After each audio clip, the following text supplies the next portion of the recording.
Chapter 8. Memory Lane. Lisa begins to wake up. Her head is groggy, and her vision is blurry. She tries to shake off the effects of the anesthesia, but finds it difficult to stand up. She reaches around and feels the back of her head, it's no longer shaven. As her eyes start to focus, she realizes she's not in the surgical lab anymore. She's fully clothed, and Nancy and Dr. Ludwig are gone. What she does see leaves her awestruck. The large room appears to be in the shape of a pentagon, with a distinct door on each respective wall. The first door has the appearance of running water. Aegean blue, like a waterfall suspended in mid-air. The sound of children playing outside can be heard on the other side. The second is like a wall of flame, fiery red and yellow but with no perceptible heat coming from it. Beyond this door what sounds like an orgy taking place can be heard. The third is a door composed of black smoke and wind, billowing upward yet none actually entering the room.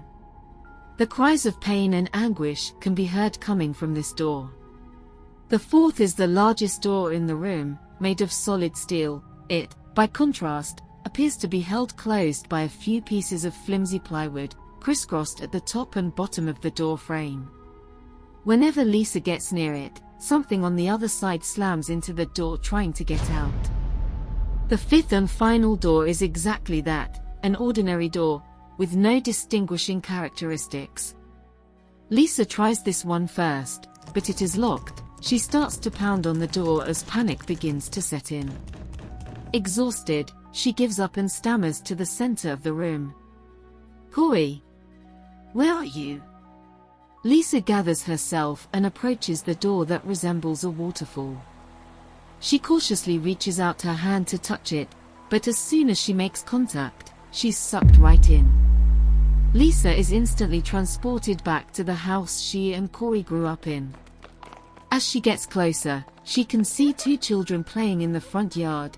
It's her and Corey when they were about 11 and 9 years old, playing their favorite game, Blind Man's Bluff. It's like she's watching a movie, and what she sees makes her smile. They don't seem to be aware of her presence. A car pulls up. It's their father. He gets out of the car carrying a beautiful dress. He walks over and rubs Corey on the head. He picks Lisa up and twirls her around, then takes her in the house. Corey slowly follows behind him. Adult Lisa also follows them inside.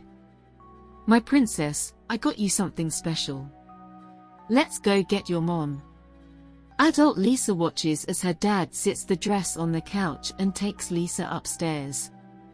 Corey is visibly disturbed by all of this. He nervously paces back and forth, gets a pair of scissors out of the drawer and cuts up the dress. When the family comes downstairs and realizes what he's done, they begin to scold him.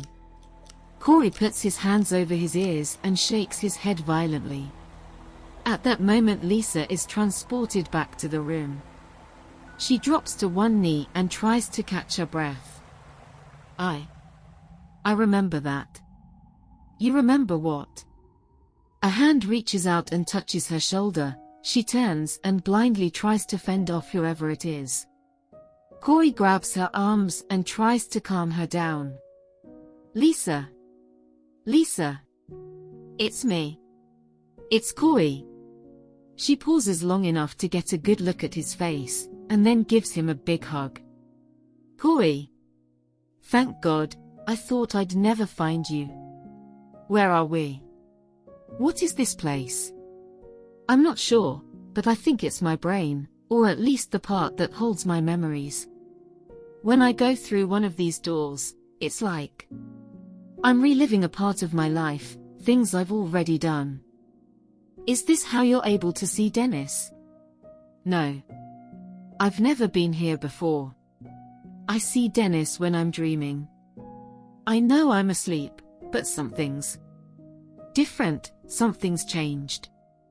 He reaches around and feels the back of his head. "The last thing I remember is being in the hallway with Nancy, and then waking up here." "Wait a minute. How did you get here?" No. Lisa, Please tell me you didn't do it. I had to. Dennis was getting away. I had no choice. I could have found him for you. Why didn't you just wake me up? Because. Because what? Lisa? Oh my God, what's wrong with me? Did something happen to me? Am I all right? Am I dead? That's why I can't remember anything. Oh my God, I'm dead. I'm dead. I knew it. I knew it. Wait. Calm down. You're not dead. You're very much alive. You just collapsed from exhaustion, so the good doctor gave you something to help you sleep. That's all. But Dennis isn't going to wait for you to wake up, and neither could I. Lisa quickly changes the subject. Have you been through all of these doors? No, not all. I'm too afraid. Lisa walks over to the large steel door. As she gets closer, something on the other side tries to break free, crashing into the door with an increasing, almost desperate urgency. Do you have any idea what's on the other side of this door? No. And I don't wanna know.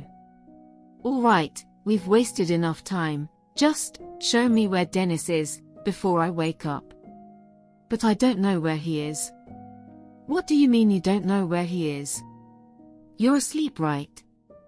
You said, when you fall asleep you see what he sees, you feel what he feels. What do you mean you don't know where he is? That's what I've been trying to tell you. Something changed. I may be asleep out there, but in here, I'm wide awake. I'm not dreaming. I can't see anything. Lisa puts her hands on her head and looks toward the sky. Oh God, what have I done?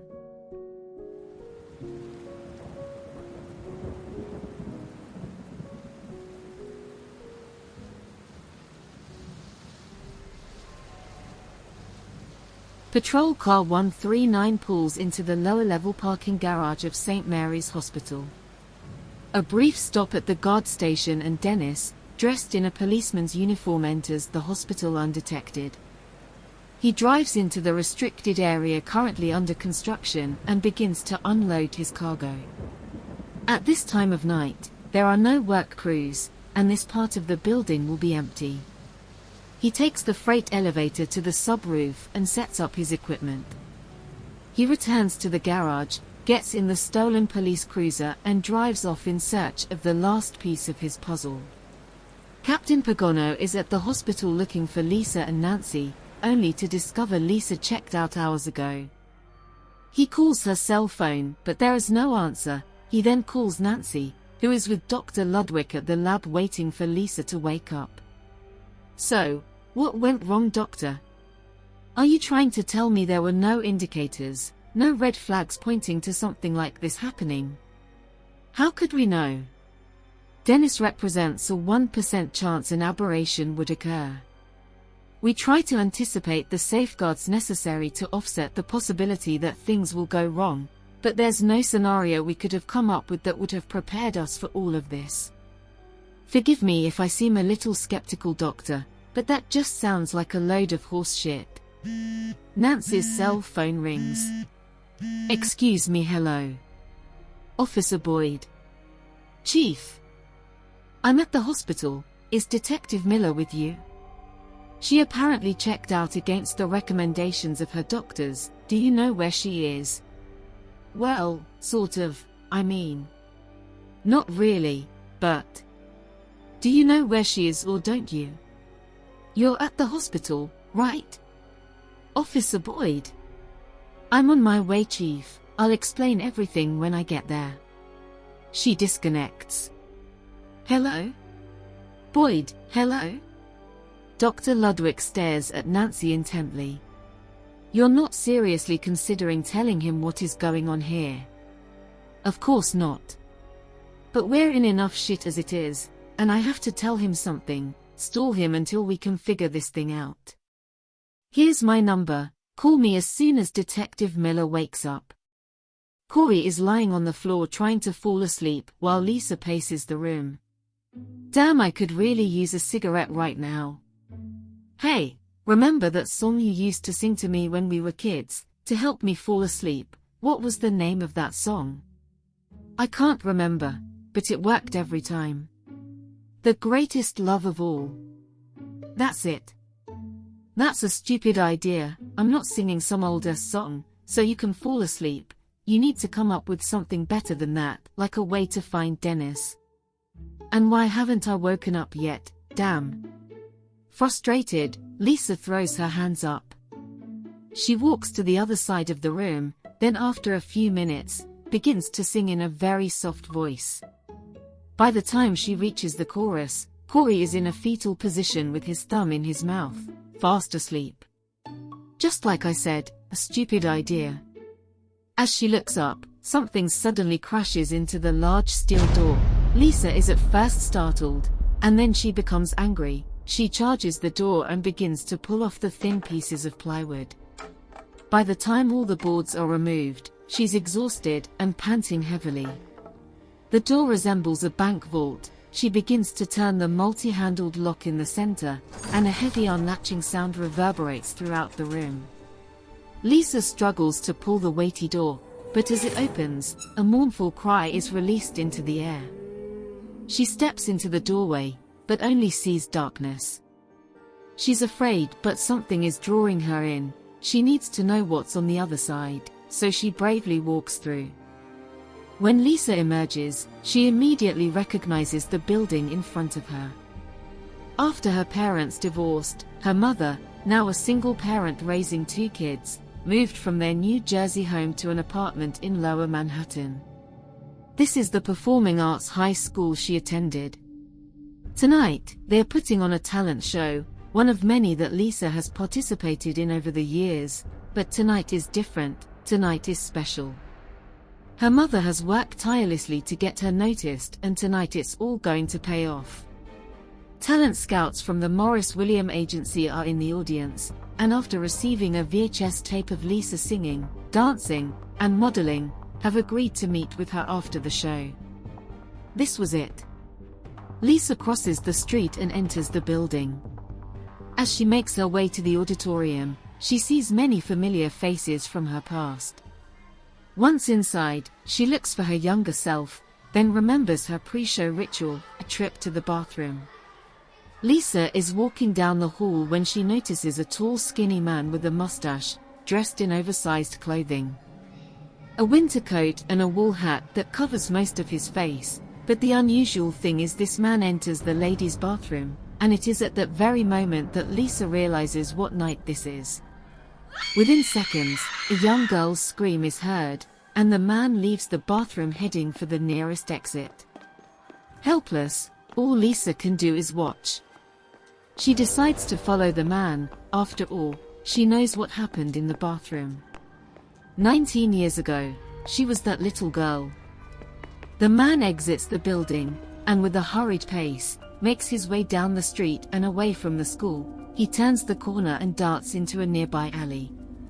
Lisa, who has been following him, turns into the alley and watches as he quickly disrobes. She starts to wonder why Corey would have such detailed memories of an incident he wasn't even present for, and then she gets her answer.